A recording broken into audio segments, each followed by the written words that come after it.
We are Leah and Talon. We resigned in 2021 from our jobs, packed up all our stuff, and moved our little family from Oregon to British Columbia, Canada. Join us as we start from scratch to grow a farm using permaculture and restorative agriculture techniques. Build a home from the ground up, all while caring for this beautiful land we call home.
Hello.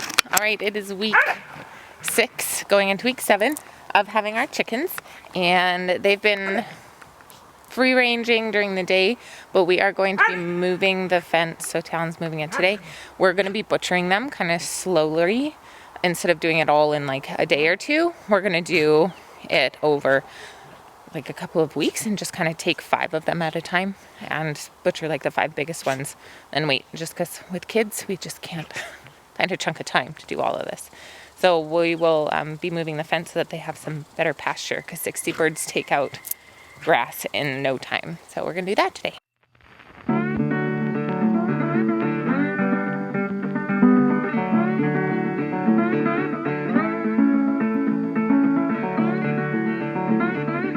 Out of this area, just do some new grass. Fresh space to roam and peck and scratch. And the fencing, like, do you like the fencing? I do like this fencing. It's good fencing. I'm finding though that over time, because the distance in between each upright is a little long. How far is it? 10 feet? 8 feet? It's like 10 feet. About 6-ish. A little over 6. Lay down. We'll measure you next to it. I'm just kidding. And so it sags in the middle, and they specifically have a kit just for that to pull out the sag. Because it grounds out on the bottom. Yeah, it grounds out on the bottom. So live and learn. Next time we should have just bought the one with more posts, but I didn't think we needed it and I wanted to save some money, but Okay. I was wrong. Yep. Let's go get the chickens open. Go let the chickens out. Come on.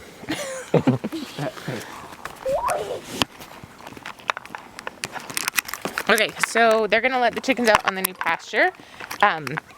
Normally we've only raised like 25, I think, at max. This year we did 60 because we just wanted to get it like done with, because the season, we can't really raise chickens over the winter. Or in Oregon we could have done it 25 and then another 25, because it's gonna get so cold. We didn't want to have to use warmers and things like that, just because we're trying to run off of solar. So we did 60, and they just like decimate the property that they're out on. Like this ground was like lush green, so we could just set them up with some new stuff here today. A little run. So yeah, here they come. Here we go.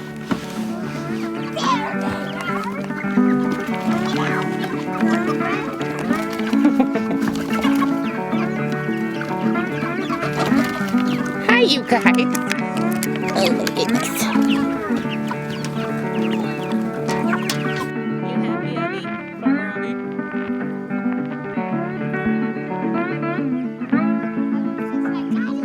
Oh, yeah. Wish-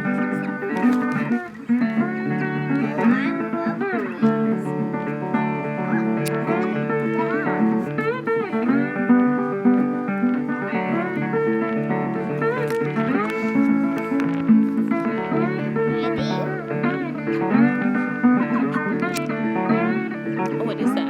Oh, the fluke ball? It like poofs out mold, huh?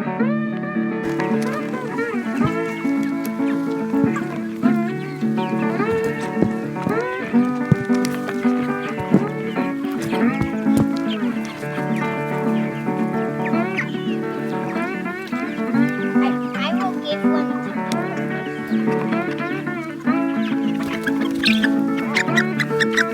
Whoa! Come on, guys, let's go get her some water.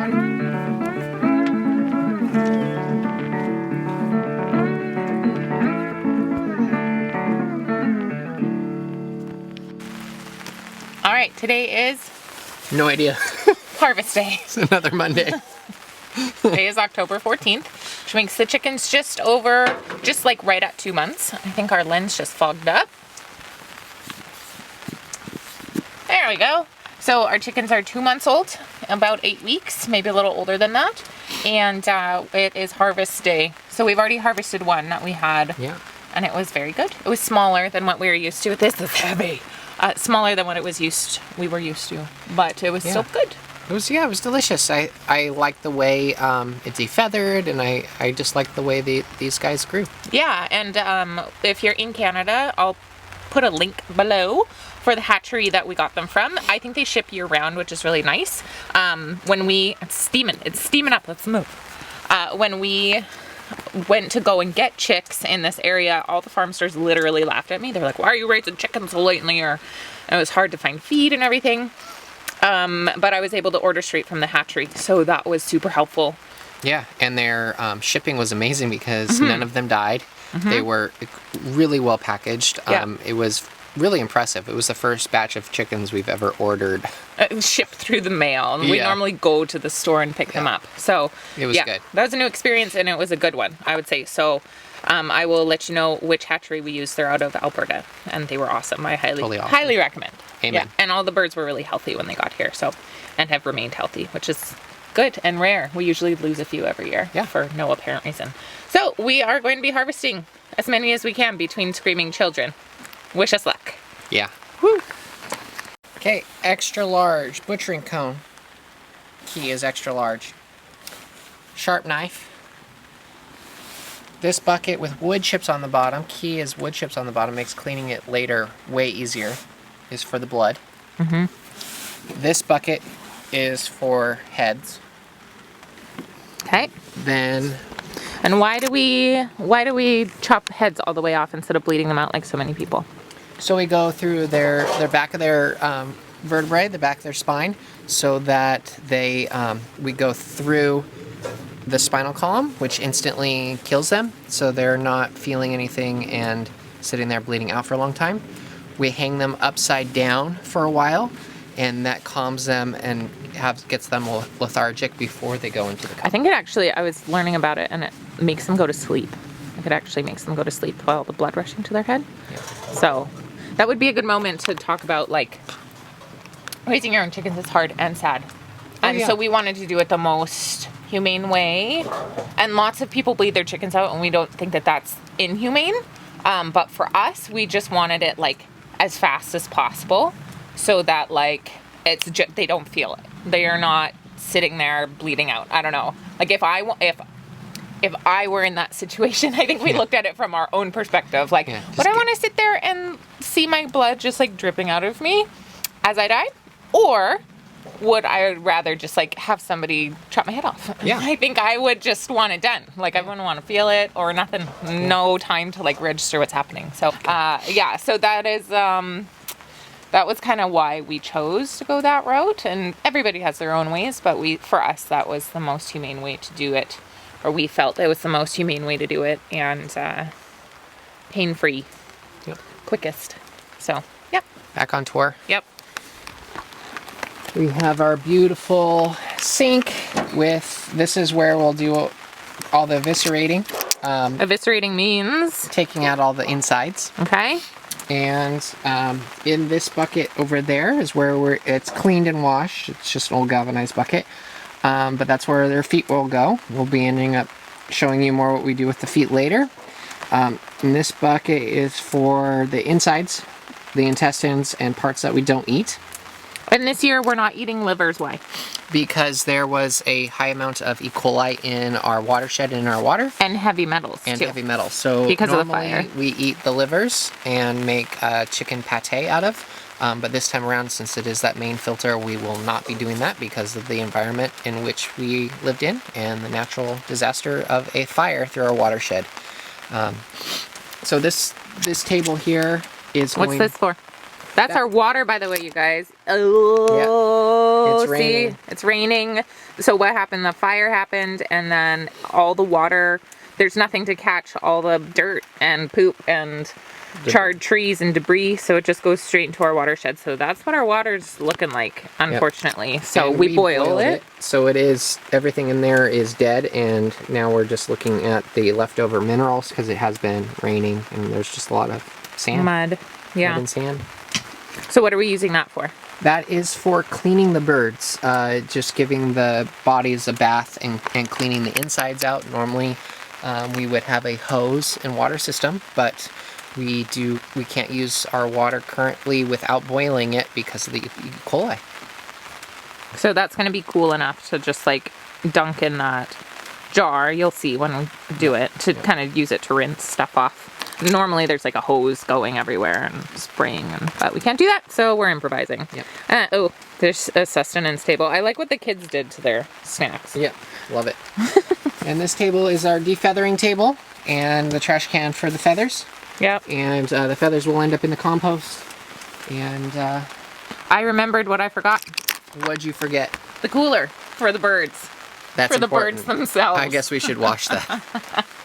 So we're gonna get a cooler, so once the birds are all done, then we'll fill up just our Coleman cooler, and then once the cooler's done, or full of birds, then we'll go and package them up in our shrink wrap bags. We'll show you that process. Process. Process. I found it. You found it.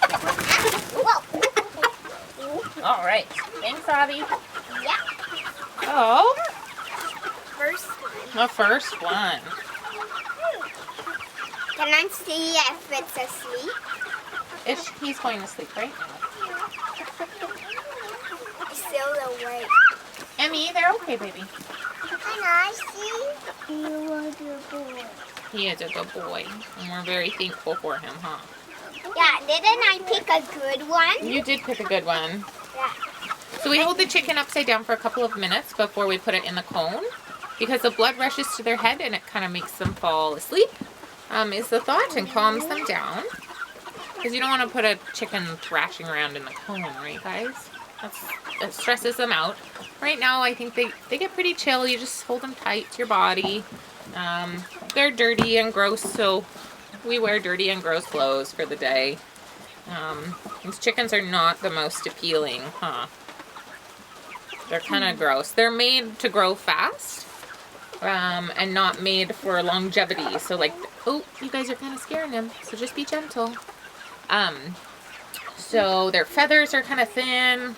Like you can see on his breast there that the feathers are just kind of thin and sparse. So it's not, they wouldn't live very long if we didn't butcher them. They would probably die within a couple of months, just because they get so big and their bodies can't keep up, because they're, oh, Emmy, don't poke them, because they're bred, oh, they're called the Cornish cross, so they're crossed with something. Gentle, Emmy. Good job. So we talk about it with the kids a lot. It's okay, buddy. So our number one goal with the kids is kind of teaching them where our food comes from, so they can make informed decisions about their food when they're older. Get them involved if they want to be involved. and learn how to treat animals with kindness and respect. And again, it's so important to know where your food comes from and has been raised and treated its whole life if you choose to eat meat. So I think it's important for our kids to know that. I know. We will in a minute. Just getting this chicken relaxed. I think he's getting there. So we're going to walk over and get him in the cone, okay? I don't want